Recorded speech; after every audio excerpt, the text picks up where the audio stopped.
والضحى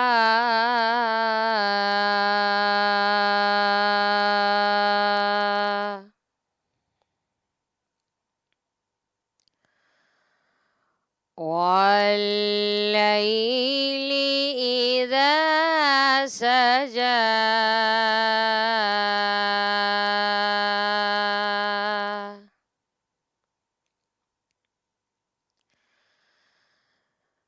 ما ودعك ربك وما قلى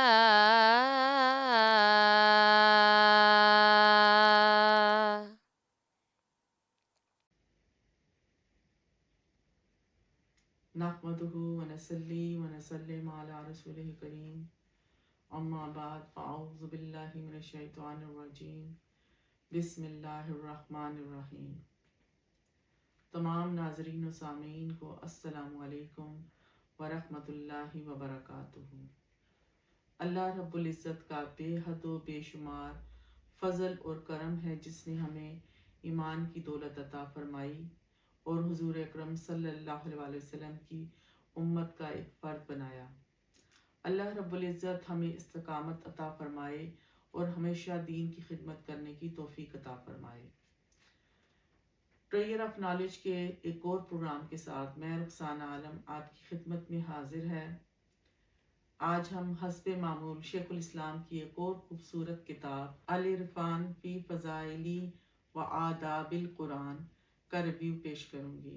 قرآن پاک کے فضائل و آداب پر مشتمل یہ کتاب 210 صفات پر مشتمل ہے اور اس کتاب کی سب سے پہلے اشاعت اکتوبر 2005 میں ہوئی۔ اس کتاب کے 14 ابواب اور عنوانات میں تقسیم کیا گیا ہے۔ اس میں بتایا گیا ہے کہ قرآن کے بارے میں قرآن خود کیا کہتا ہے اور اس کے پڑھنے والے قاری اور اس کی تعظیم کا حق ادا کرنے والوں کی کیا فضیلت اور اجر و ثواب ہے۔ پھر یہ کہ قرآن پاک کی تلاوت کے آداب کیا ہیں، اس کو پڑھنا کس طرح سے چاہیے، اس کے ساتھ قلبی تعلق کس نوعیت کا ہونا چاہیے، تلاوت قرآن پاک کے وقت رونا یا رونے جیسی صورت بنانے کا اجر و ثواب کیا ہے۔ اس میں یہ بھی بتایا گیا ہے کہ قرآن پاک کو ٹھہر ٹھہر کر پڑھنا چاہیے، اس کو اکٹھے ایک جگہ پر جمع ہو کر پڑھنا چاہیے، عاجزی اور انکساری اور غور و فکر کے ساتھ قرآن کی آیات کو دہرانا چاہیے۔ قرآن حکیم نہ صرف خود سیکھنا چاہیے بلکہ دوسروں کو بھی اس کی تعلیم دینی چاہیے۔ پھر یہ کہ قرآن پاک میں تفکر و تدبر اور اس کے احکامات پر عمل پیرا ہونا چاہیے۔ قرآن حکیم سے شفا اور برکت حاصل کرنا چاہیے اور اس کے ساتھ یہ بھی بتایا گیا ہے کہ قرآن پاک کو پڑھ کر بھول جانا اللہ کے عذاب کا باعث ہوتا ہے۔ پھر آخر میں ان لوگوں کا ذکر کیا گیا ہے جنہیں قرآن پڑھنا کوئی نفع نہیں دیتا۔ محترم ناظرین و سامعین، اس کتاب کا پہلا باب جو قرآن پاک کے تعارف میں ہے اور یہ تعارف خود قرآن پاک کی آیات کی روشنی میں ہے۔ اس باب کے تحت 89 آیات قرآنی بیان کی گئی ہیں اور اس کی روشنی میں قرآن کی صفات گیا ہے۔ ان میں سے چند صفات کا بیان ہم اپنی آج کی گفتگو میں کریں گے تاکہ آپ بھی قرآن کے اس تعارف سے جو خود قرآن نے دیا ہے آگاہ اور واقف ہوں۔ سب سے پہلی بات یہ کہ قرآن ایک ایسی کتاب ہے جس میں شک و شبے کی کوئی گنجائش نہیں ہے اور یہ کہ تمام انسانیت کے لیے ہے، لیکن اس سے ہدایت صرف متقی اور پرہیزگار لوگ حاصل کرتے ہیں۔ قرآن وہ واحد کتاب ہے جو اپنا انکار کرنے والوں کو کھلا چیلنج دیتی ہے کہ اگر وہ اپنے دعوے میں سچے ہیں کہ یہ قرآن اللہ کی نہیں بلکہ کسی انسان کی لکھی ہوئی کتاب ہے تو اس جیسی ایک سورت یا ایک سورت کی چند آیات ہی لکھ کر لے آئیں۔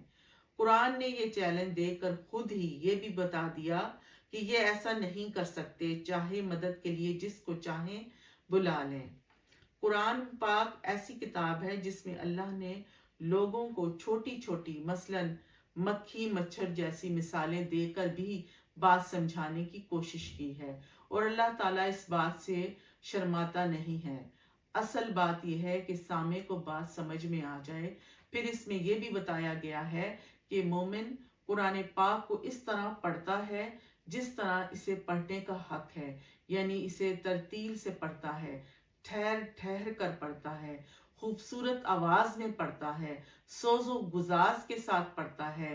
اس کی آیات رحمت پر اس کے دل کی تشکر والی کیفیت ہوتی ہے، آیات غضب پر اس کی آنکھیں برسنے لگتی ہیں اور اس پر رقت طاری ہو جاتی ہے۔ اگر وہ رو نہیں سکتا تو کم سے کم وہ رونے والی صورت ہی بنا لیتا ہے۔ مرد مومن قرآن کی حفاظت کا بھرپور انتظام کرتا ہے، وہ اپنے سینے کو آیات قرآنی سے مزین رکھتا ہے، اسے بھولتا نہیں ہے، خود بھی سیکھتا ہے اور دوسروں کو بھی سکھاتا ہے۔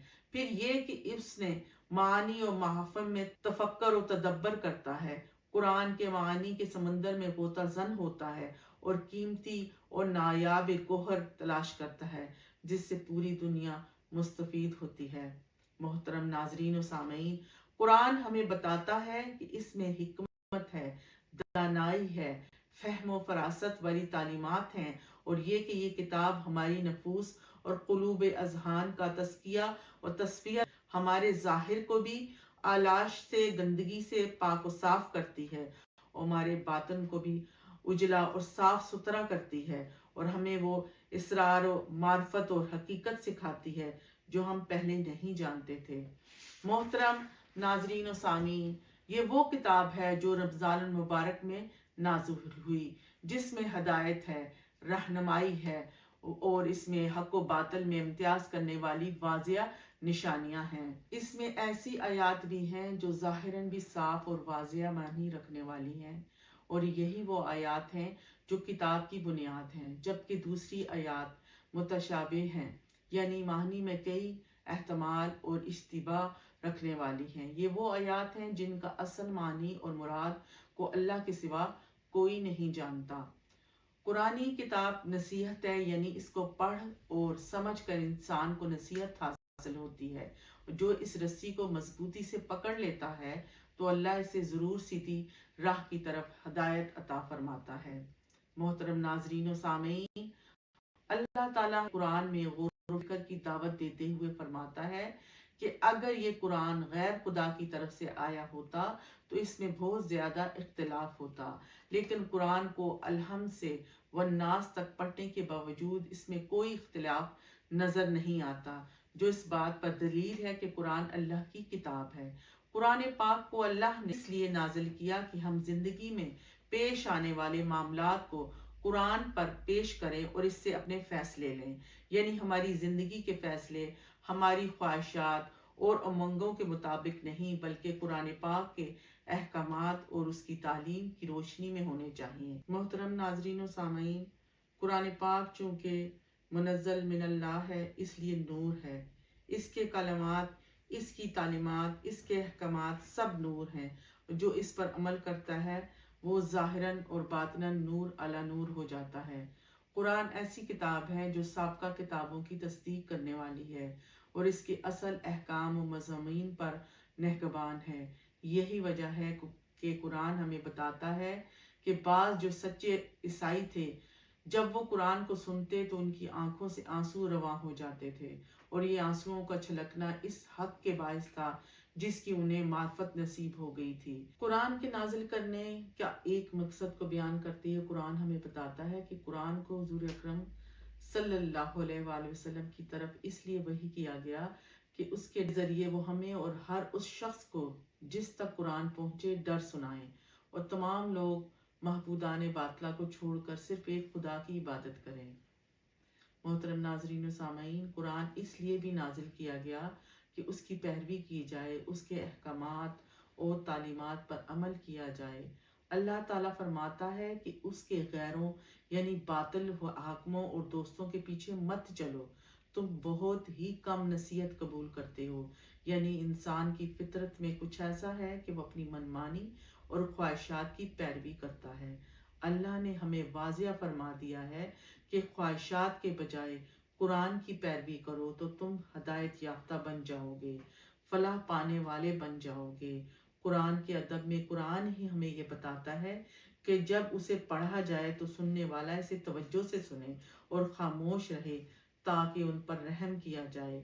مومنین کی شان بیان کرتے ہوئے قرآن کہتا ہے کہ ایمان والے تو صرف وہی لوگ ہیں کہ جب ان کے سامنے اللہ کا ذکر کیا جاتا ہے تو ان کے دل اس کی عظمت اور جلال کے تصور سے خوفزدہ ہو جاتے ہیں، اور جب ان پر اس کی آیات کی جاتی ہیں تو وہ کلام محبوب کی لذت انگیز اور حلاوت آفریں باتیں ان کے ایمان کی میں زیادتی کر دیتی ہیں، اور وہ ہر حال میں اپنے رب پر توکل قائم رکھتے ہیں اور کسی غیر کی طرف نہیں تکتے۔ محترم ناظرین و سامعین، قرآن مجید فرقان حمید ہی ہمیں یہ بتاتا ہے کہ اللہ نے اہل ایمان سے ان کی جانیں، ان کے مال، ان کے لیے جنت کے عوض خرید لیے ہیں۔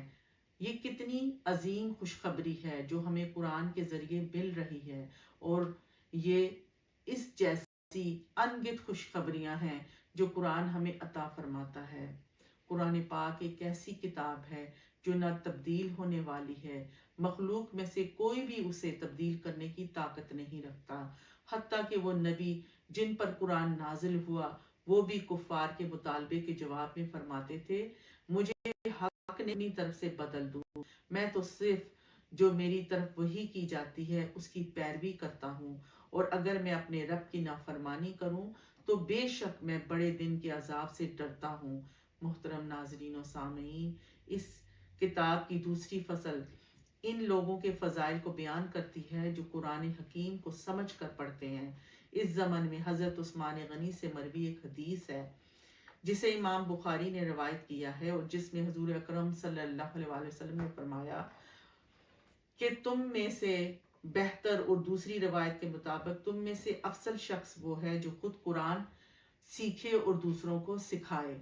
حضرت عائشہ رضی اللہ تعالیٰ عنہ روایت کرتی ہیں کہ حضور اکرم صلی اللہ علیہ وسلم نے فرمایا، قرآن کا ماہر معزز و محترم فرشتوں اور معزز و مکرم انبیاء کے ساتھ ہوگا، اور وہ شخص جو قرآن پڑھتا ہو لیکن اس میں اٹکتا ہو اور پڑھنا اس پر مشکل ہو اس کے کن ذہن یا موٹی زبان کی وجہ سے، تو اس کے لیے دگنا درجہ ہے۔ سبحان اللہ۔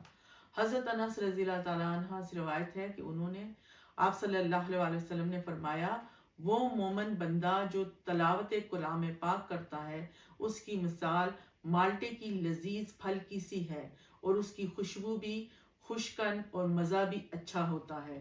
حضرت ابو امامہ کی روایت کے مطابق حضور اکرم صلی اللہ علیہ وسلم نے فرمایا کہ قرآن مجید پڑھا کرو، یہ قیامت کے دن اپنے پڑھنے والے کے لیے شفاعت کرنے والا بن کر آئے گا۔ محترم ناظرین و سامعین، جن کے سینے قرآن سے روشن اور آباد ہیں، ان کی عزت اور شان یہ ہے کہ حضرت جابر بن عبداللہ نے فرمایا کہ حضور اکرم صلی اللہ علیہ وسلم شہداء احد میں سے دو صحابہ کو ایک کپڑے یعنی کفن میں جمع فرماتے اور پوچھتے ان میں سے قرآن کس سے زیادہ یاد ہے۔ جب ان میں سے ایک کی طرف اشارہ کیا جاتا تو اسے قبر میں آگے کر دیتے اور فرماتے، میں قیامت کے دن ان سب پر گواہ ہوں گا۔ قرآن کی شان یہ ہے کہ اس کا ایک ایک حرف پڑھنے پر 10 نیکیاں ملتی ہیں۔ جس شخص نے الف لام میم پڑھا اس کو اللہ تعالیٰ 30 نیکیاں عطا فرماتا ہے۔ جو شخص قرآن کی تلاوت میں اس قدر مغن اور مشغول ہو کہ اسے اپنے رب سے دعا مانگنی بھی یاد نہ رہے تو اللہ اسے مانگنے والے سے بھی زیادہ عطا فرماتا ہے۔ سبحان اللہ۔ پھر ایسا شخص جس کے دل میں قرآن کریم کا کچھ حصہ بھی نہ ہو وہ ویران بے آباد گھر کی طرح ہوتا ہے۔ لہٰذا ہمیں جتنا ممکن ہو قرآن کو زبانی یاد کرنا چاہیے، کیونکہ عبداللہ بن عمر کی روایت کے مطابق قرآن مجید پڑھنے والے سے کہا جائے گا، قرآن پڑھتا جا اور جنت میں منزل بہ منزل اوپر چڑھتا جا، اور یوں تو ترتیل سے پڑھ جیسے تو دنیا میں ترتیل سے پڑھتا تھا، تیرا ٹھکانہ جنت میں وہاں پر ہوگا جہاں تر آخری آیت تلاوت کرے گا۔ یہی وہ قرآن ہے جو بروز حشر صاحب قرآن کے بارے میں اپنے رب سے کہے گا، اے رب اسے زیور پہنا، تو صاحب قرآن کو عزت کا تاج پہنایا جائے گا۔ قرآن پھر کہے گا، اے رب، اے میرے رب اسے اور بھی پہنا، یعنی اسے اصلی لباس پہنا تو اسے عزت اور بزرگی کا لباس پہنایا جائے گا۔ پھر قرآن کہے گا، اے میرے مولا اب اس سے راضی ہو جا، یعنی اس کی تمام خطاؤں کو معاف کر دے، تو اللہ تعالیٰ اس سے راضی ہو جائے گا اور اس سے کہا جائے گا قرآن پڑھتا جا اور جنت کے زینے پر چڑھتا ہے، آیت کے بدلے میں اس کی نیکی بڑھتی جائے گی۔ محترم ناظرین و سامعین، یہ تو قرآن کا اجر تھا جو حدیث میں بیان ہوا، لیکن ایک اور حدیث جو حضرت سعد بن معاذ اپنے والد سے روایت کی ہے، اس میں حضور نبی اکرم صلی اللہ علیہ وآلہ وسلم نے فرمایا جس نے قرآن پڑھا اور اس پر عمل بھی کیا، اس کے ماں باپ کو قیامت کے دن ایک ایسا تاج پہنایا جائے گا جس کی روشنی اس دنیا کے لوگوں کے گھروں میں چمکنے والے سورج کی روشنی سے زیادہ حسین ہوگی۔ تو اس کے بارے میں تمہارا کیا خیال ہے؟ جس نے خود اس پر عمل کیا یعنی اس کا مقام تو اللہ تعالیٰ ہی خوب جانتا ہے۔ ایک اور حدیث مبارکہ میں قرآن کو اللہ کا دسترخوان قرار دیا گیا اور فرمایا کہ یہ بے شک یہ قرآن اللہ تعالیٰ کا دسترخوان ہے، پس تم میں سے جو شخص اس سے سیکھنے کی استطاعت رکھتا ہے اسے چاہیے کہ وہ اس سے ضرور سیکھے۔ محترم ناظرین و سامعین، جس طرح ہر چیز کے آداب ہوتے ہیں اسی طرح قرآن کی تلاوت کے بھی آداب ہیں۔ ہمارے نبی حضرت محمد مصطفیٰ صلی اللہ علیہ وآلہ وسلم نے فرمایا قرآن مجید اس وقت تک پڑھتے رہو جب تک تمہارا دل اس کے ساتھ لگا رہے، اور جب اکتاہٹ محسوس کرو تو پڑھنا چھوڑ دو۔ قرآن کا ایک اور ادب یہ بھی ہے کہ جب قرآن میں سے کوئی آیت رحمت تلاوت کی جائے تو اللہ سے اس کی رحمت کا سوال کیا جائے، اور جب آیت عذاب تلاوت کی جائے تو اللہ کے عذاب سے پناہ مانگنی چاہیے۔ قرآن پاک کی تلاوت کا یہ اسے خوبصورت آواز میں پڑھا جائے۔ حضرت ابو ہریرہ روایت کرتے ہیں کہ حضور نبی اکرم صلی اللہ علیہ وآلہ وسلم نے فرمایا، محترم ناظرین و سامعین، اللہ تعالیٰ نے کسی عمر پر اتنا ثواب نہیں دیا جتنا اپنے نبی کو ترنم کے ساتھ قرآن پاک پڑھنے پر دیا۔ اسی لیے ہمارے نبی حضرت محمد مصطفیٰ صلی اللہ علیہ وآلہ وسلم نے ہمیں حکم دیا ہے، جسے حضرت برا بن عازب نے روایت کیا ہے کہ رسول اللہ صلی اللہ علیہ وآلہ وسلم نے فرمایا قرآن کریم کو اپنی آوازوں سے زینت دو، اور اس دوسری روایت کے مطابق اپنی آوازوں کو قرآن مجید سے زینت دو۔ محترم ناظرین و سامعین، قرآن حکیم کا ایک اور ادب اور حق یہ بھی ہے کہ اس کی تلاوت کے وقت انسان روئے اور اس کی آنکھوں سے آنسو جاری ہوں۔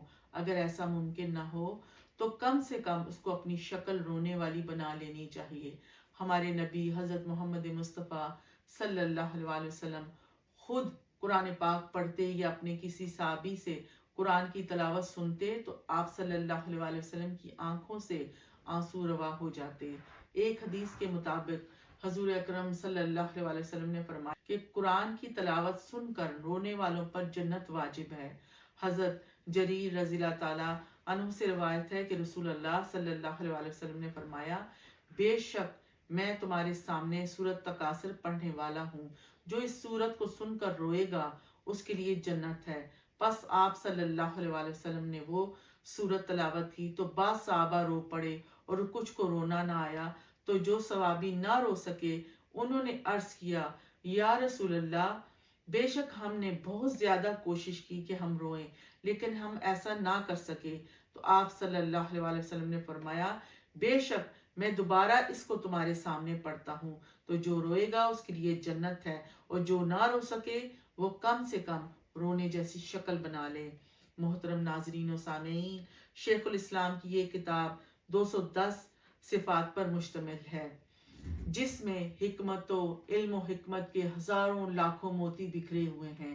اس مختصر وقت میں ان تمام باتوں کا احاطہ کرنا میرے لیے ممکن نہیں، لہٰذا انہی گزارشات پر اکتفا کرتے ہوئے آپ تمام سننے والوں سے گزارش کروں گی کہ اس کتاب کو خرید کر یا اپنے فون پر ڈاؤن لوڈ کر کے ضرور پڑھیں اور اپنی لائبریری کو اس کتاب سے زینت بخشیں۔ محترم ناظرین و سامعین، رمضان المبارک کا مہینہ آنے والا ہے، جو نزول قرآن کا مہینہ ہے۔ آپ لوگوں کو بہت بہت مبارک ہو۔ اس موقع پر اس کتاب کو ضرور پڑھیں، قرآن کے نور سے دلوں کو روشن کریں۔